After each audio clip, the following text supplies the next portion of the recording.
Finding peace in the final transition.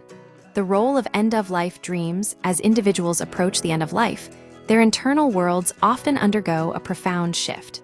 Rather than being characterized solely by fear or confusion, the final stages of terminal illness are frequently accompanied by vivid, symbolic, and highly emotional dreams. Recent observations from palliative care professionals suggest that these experiences serve as a vital psychological tool, helping patients navigate the transition from life to death. The nature of end-of-life visions research conducted by Elissa Rabiti and her team at the Palliative Care Local Network in Italy, alongside observations from specialists like Christopher Care at Hospice Buffalo, reveals a consistent pattern in the dreams reported by terminally ill patients.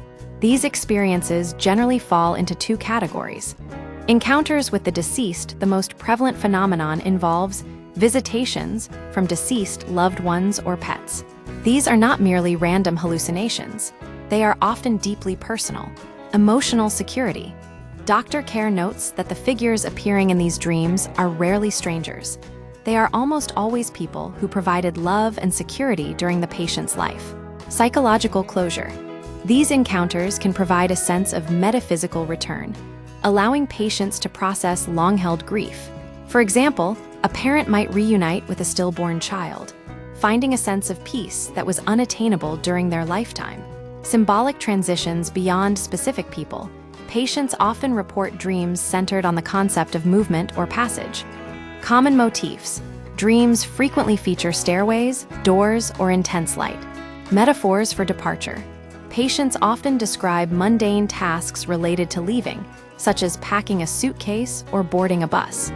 These symbols help the mind conceptualize the impending passage from one state of being to another. Why this happens? The science of the transition, the increase in the frequency and intensity of these dreams, is not coincidental. Several factors contribute to this phenomenon. The progressive sleep effect. As the body nears death, the boundary between wakefulness and sleep becomes increasingly blurred. This state of semi-consciousness can make dreams feel exceptionally vivid, striking, and crucially real.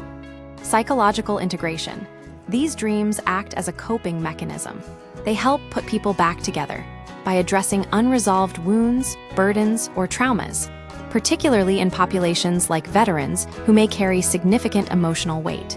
A shift from fear to acceptance, while society often views death through a lens of terror. The clinical reality in palliative care is frequently different. While approximately 10% of patients may experience distressing dreams, such as nightmares involving monsters, the vast majority report feeling peaceful, comforted, and secure. This shift is significant because it challenges the biological instinct to view death as a threat. Instead of a purely visceral response to mortality, the final weeks of life often become a period of profound psychological integration. One of the most striking things is the absence of fear. Dr. Christopher Care conclusion, end-of-life dreams and visions act as a natural psychological bridge, transforming the fear of the unknown into a structured, symbolic process of acceptance. By revisiting lost loved ones and utilizing metaphors of travel, the dying mind finds a way to navigate the ultimate transition with dignity and peace.